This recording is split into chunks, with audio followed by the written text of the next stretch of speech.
I never thought my own family would pass a Christmas card around the table that told me I was no longer welcome. When it reached me, everyone watched for my reaction like it was entertainment. They expected me to break down because I was always the black sheep, the one who left home, the one who married someone they didn't approve of. Instead of crying, I walked to the hallway, picked up my father's metal safe, and placed it right in the center of the dinner table. The room went silent as I pulled out the small silver key my father gave me before he passed. He told me it would protect me one day, and I finally understood what he meant. My mother stared at me with cold anger. My brother leaned back with a smug smile, and my sister looked nervous. They thought they were done with me, but they had no idea what my father left inside that safe or how it would change every single person in that room. My name is Jessica Rowan, and I had not spent Christmas with my family in 4 years. I moved from our small hometown in Missouri to Denver because I wanted a life where I could make my own choices without feeling judged. My mother, Lydia, never forgave me for that. She believed independence was disrespect, and when I married my husband, who immigrated to the United States years ago, she treated it like a personal betrayal. She told her neighbors that I had forgotten my roots and acted like I had brought shame to the family. That was the last time I visited home. The only reason I came this year was because my father's lawyer called. He said my dad left something important for me and wanted me to pick it up before Christmas ended.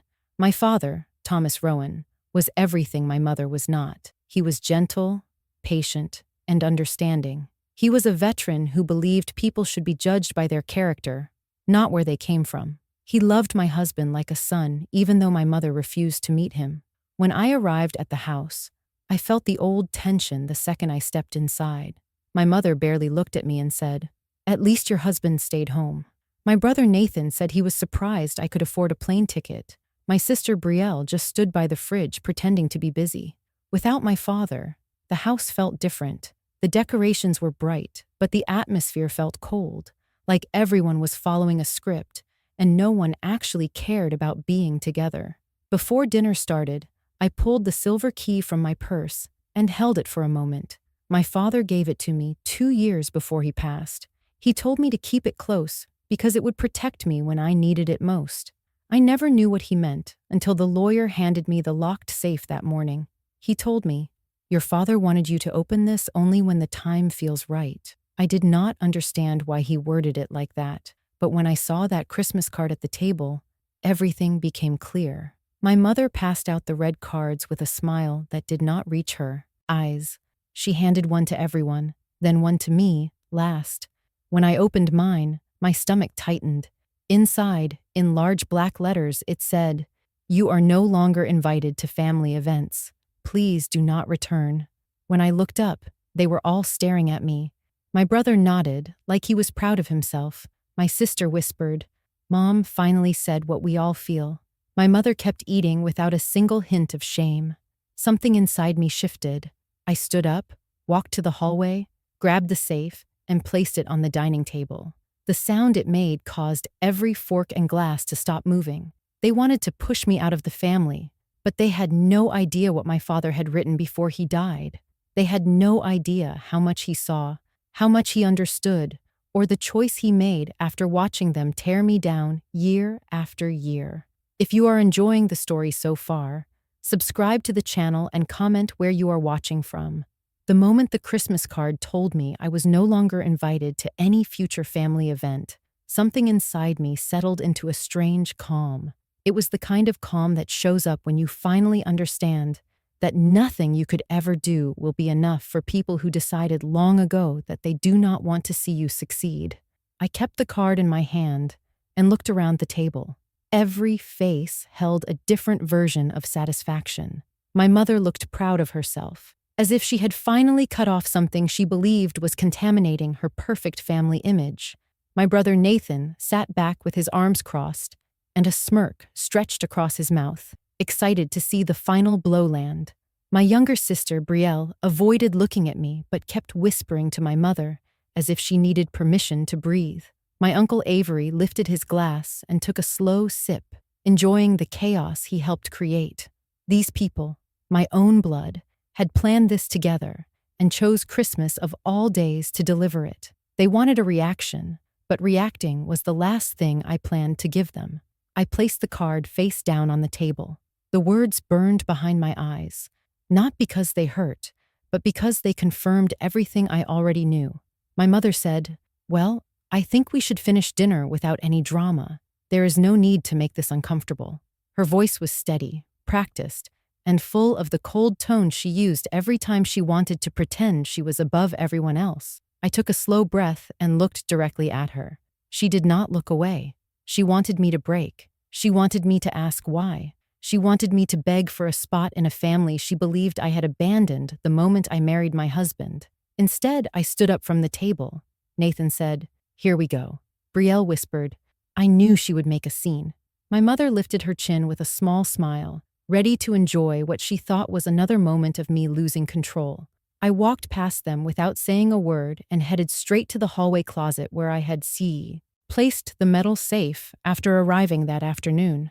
The lawyer gave it to me with a simple instruction. He said, "Open it when you feel the moment is right." I did not know what that meant then, but the meaning became crystal clear as soon as I saw that cruel Christmas card. I picked up the safe, the cold weight of it settling into my arms. The steel box was scratched from years of use, and the lock looked old but sturdy. My father had trusted this safe with important things long before he trusted the people sitting at the table. When I walked back into the dining room, every head snapped toward me. The room fell silent. The sound of the safe hitting the wooden table made the silverware vibrate.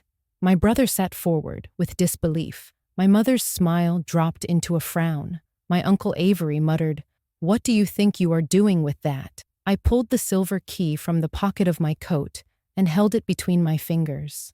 My mother recognized it instantly. She said, "Where did you get that?" Her voice cracked for the first time that night. I answered, "Dad gave it to me. He said I would need it one day. That day is today." Nathan scoffed and said, "Dad would not leave you anything important. You left the family. You married a stranger. You made your choice." I turned toward him and said, "My husband is not a stranger. He is kinder than anyone at this table has ever been to me." My mother slammed her fork down and said, "Your marriage was a mistake. We tried to warn you. You chose him over your own family. This card only makes it official." Hearing her say that set everything in motion. My father never raised his voice, but he always stood on the side of fairness. Before he passed, he told me he saw everything. He saw how they treated me, how they criticized every choice I made, and how my mother turned my love life into a moral failure. He also told me that he knew this family would show their true colors after he was gone. That was why he trusted me with the key. That was why he prepared something to protect me. And that was why he placed all of it in the safe, now sitting on the dining table. I rested my hand on the lid and looked at each of them. Their faces shifted from confidence to concern. Lydia's jaw tightened. Nathan's smirk faded. Brielle whispered, "Mom, what is in there?" Avery held his breath like a man trying to guess if a bomb was about to explode. I said, "If you want to disown me, we will finish everything tonight, not just Christmas. Everything." My mother said, "Do not be dramatic," but her voice was shaking. She knew I was not bluffing. I slid the key into the lock and felt the tension rise around me like the air before a storm. They had pushed me away for years. They thought they finally won, but they had no idea what my father left behind, or how much it was about to cost them. When the key touched the metal lock, my entire family leaned forward like they were watching. Something they were not prepared for, but could not look away from. They expected a meltdown from me, not a challenge. They wanted to humiliate me with a Christmas card, not face something my father left behind. The safe sat there with a quiet authority, something solid and undeniable in a room full of people who were trying so hard to control what I was allowed to feel. I kept my hand on the lid and took a slow breath. This was the moment my father had been preparing me for, without ever saying it directly. He always knew this family only respected power when it came from someone they could not ignore.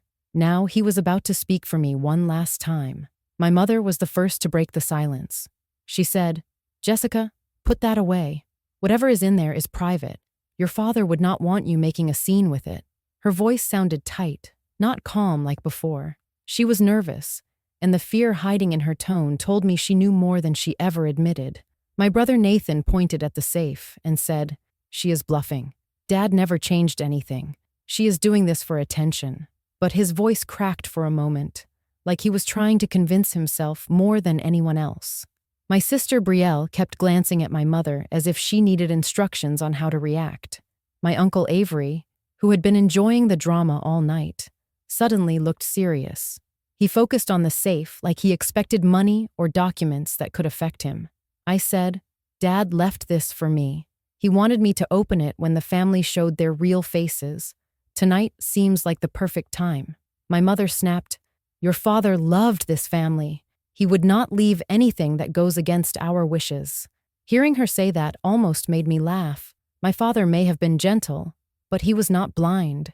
He saw every cutting remark they made about my husband. He heard every conversation where my mother framed my marriage as a disgrace. He saw how they pushed me out when I needed support the most. His kindness was not weakness. He simply waited for the right moment to act. I unlocked the safe and lifted the lid. Inside was a sealed envelope with my name written in my father's handwriting. Under it was a second envelope addressed to the Rowan family. Beneath the envelopes was a stack of legal papers bound together, stamped, signed, and dated.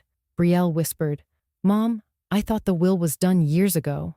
My mother stared at the papers like they were poison. She said, "Thomas would not have changed anything without telling me." Avery reached across the table, trying to get a better look. He said, "Is that a codicil?" I closed the lid halfway before he could lean in further. I said, "It is mine to read." Dad made that clear. Nathan stood up and said, "Let me see those papers. You have no right to read anything without us." I kept my hands steady and said, "I have every right." The lawyer gave me the safe. Dad signed the papers in August. This was his choice. My mother's voice rose sharply. "Your father was sick. He was not thinking clearly. We were the ones here taking care of him." She tried to twist the memory to fit her version of reality, but she forgot something important. My father may have been ill, but his mind stayed sharp. His decisions were his own, and he made sure they were protected legally. I opened the envelope addressed to the family. A smaller note fell out first, a short message in my father's handwriting. I read it silently before reading it aloud. "This letter is to be read by Jessica. She has shown more strength, compassion, and loyalty than she has ever been given credit for. I am placing my final decisions in her hands because she has always understood the meaning of family better than those who tried to judge her." When I finished reading, the entire table froze. My mother's face went pale. Nathan clenched his fists. Brielle's eyes filled with tears, but she did not say anything. Avery let out a long breath, realizing this was no bluff. I unfolded the next part of the letter. This was the moment my father warned would change everything. He had spent his final months thinking about how to protect me from people who claimed to love me, but only loved the idea of controlling me. I looked around the table. Every face was tight with fear, anger, or confusion. They wanted me gone. They wanted me erased. They wanted my life to feel small, yet they were the ones trembling now. They had no idea what my father put into writing or how much it would reshape everything they believed they were owed. This was the turning point. This was the moment when my father's voice replaced my silence. I held the papers firmly and said, "You wanted to finish things tonight, so we will." Dad made sure of it. Their expressions shifted all at once, and I saw the panic begin to build. They thought they were punishing me. They thought they were ending something. Instead, they were about to discover what it feels like when the person they underestimated finally stands up and shows them the truth. When I lifted the top page of the documents, the room tightened around me like a rope pulling in from every direction. No one moved. Not even the Christmas lights blinking in the corner seemed to matter anymore. My father's handwriting filled the page with a steady confidence that none of them could deny. He wrote clearly, directly, and without any room for twisting his words into something convenient. I felt my chest warm with both sadness and strength as I began reading aloud. I said, "This is the codicil to the will of Thomas Rowan, signed, witnessed, and notarized in August of this year." My mother gasped like she had been punched. Nathan muttered a curse under his breath. Brielle looked down at her lap, shaking her leg under the table. My Uncle Avery whispered, "No, no, he would not have done this." But he had, and everyone in the room knew it the moment I continued. The first line struck the table like thunder. My father wrote, "Due to ongoing verbal, emotional, and social mistreatment directed toward my youngest daughter, Jessica Rowan, I am altering my estate distribution to reflect my final wishes." When the words left my mouth, the entire room trembled with disbelief. Nathan stood up so fast his chair scraped the floor. He shouted, "This is fake. Dad never wrote that." I held the document up to him and said, "Sit down. This is notarized. You cannot argue with a legal signature." My mother shot out of her seat and pointed her finger at the papers. She said, "Your father was manipulated. He was sick. He did not understand what he was doing." Her voice was shaking so much I almost pitied her, but I reminded myself that this was the same woman who greeted me with insults the moment I walked through the door. I kept reading. All primary assets, including the home, the land surrounding it, all bank accounts, retirement funds, insurance policies, and stored valuables shall be transferred to my daughter Jessica. Nathan slammed his hand on the table. "She does not deserve anything. She abandoned us." I turned toward him and said, "I left because of the way you all treated me. That is not abandonment. That is survival." Brielle whispered, "We were only trying to help you. You married someone none of us knew." I looked at her and said, "You refused to know him. That was your choice." My mother snapped, "We were protecting this family. You brought in someone who does not belong." Her words hung in the air like poison, and for the first time, I felt no sadness hearing them, only clarity. I continued reading, refusing to let them interrupt again. I have also created a donation fund to support the Rocky Mountain Veterans Home.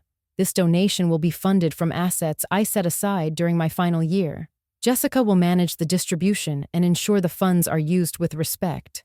Avery leaned forward, his face red with anger. He asked, "How much money did he set aside?" I answered, "Enough to make a real difference." I did not owe him more detail. He did not care about honoring my father. He only cared about what he lost. The next part of the document was short but devastating. My father wrote, "Lydia, Nathan, Brielle, and Avery are to receive nothing from my estate. This decision is final and reflects your actions, not my illness. I want this to serve as a reminder that cruelty cannot be hidden behind tradition, pride, or image. Jessica is the only one who showed me true loyalty without judgment." When I read those words, my mother collapsed back into her chair. Her mouth fell open. She could not form a single sentence. Nathan paced behind his chair with his face twisted in rage. Brielle cried into her hands, overwhelmed by the shock. Avery sat perfectly still, staring at the table like he had been struck. Then came the final message. My father had handwritten the last note the same day he signed the codicil. The ink looked newer than the rest. I read it slowly, so the weight of every word could settle where it needed to. "To my children, this is my final lesson. Kindness is the only inheritance worth passing on. Jessica learned this early. The rest of you treated her with judgment instead of love. I will not reward that. If losing these things teaches you the value of compassion, then maybe there is still hope." His words filled the room with a silence I had never heard before. It was not just shock, it was fear. They knew my father was the one person who always defended them. Now he stood beside me, even in death. My mother finally whispered, "He loved us. He would not do this." I looked her in the eyes and said, "He loved you. He did not love the way you treated me." Nathan demanded the papers again, but I held them close. These were my father's final words. They were meant for me to read, not for them to twist. This was the moment everything changed. My father's voice cut through years of disrespect and proved that I was never the one who turned my back on the family. They were the ones who turned their backs on me, and now they were forced to face exactly what that cost them. The silence after I finished reading my father's final letter felt heavier than anything I ever carried in that house. For the first time in my life, my family did not have a single insult or judgment ready. They sat frozen in their chairs as if the truth had knocked the air out of them. My mother looked like a person who had just watched her entire world collapse in slow motion. She kept rubbing her hands together, whispering my father's name, like she hoped he would walk in from the hallway and say this was all a misunderstanding. Nathan moved to the corner of the room and paced with short, angry steps, muttering to himself that this could not be legal and that no sane father would leave everything to the daughter who abandoned the family. Brielle hid her face in her hands, but I could see her shoulders shaking. I did not know if she was crying out of guilt, shock, or fear of losing the life of comfort she always relied on. My Uncle Avery simply stared at the documents as if they were burning a hole in the table, and for once, he had nothing sarcastic or cruel to add. It was strange watching the people who spent years trying to make me feel small crumble under the weight of their own choices. I closed the folder and placed it back inside the safe, letting the lid fall shut with a quiet finality. It sounded like the last page of a long and painful chapter. My mother finally looked up at me, and the expression on her face was something I had never seen before. It was not anger. It was not disappointment. It was fear, mixed with disbelief. She said, "Jessica, you cannot possibly think this is fair. We are your family." I answered calmly, "Family does not write cards telling their daughter she is no longer welcome. Family does not judge who she marries or how she chooses to live her life. Family does not treat love like a crime." My mother shook her head and said, "You married a man who does not share our traditions. You left us behind. What were we supposed to do?" I met her eyes and said, "You were supposed to love me anyway. You failed at that. Dad saw it." The words hit her harder than anything else that night. Nathan slammed his hand against the wall and shouted, "You manipulated him. You poisoned him against us." I stood and said, "He made these decisions months before he got sick. You cannot twist the truth this time." He stepped toward me like he wanted to take the papers from the safe by force, but I closed the safe and pulled the key out before he got too close.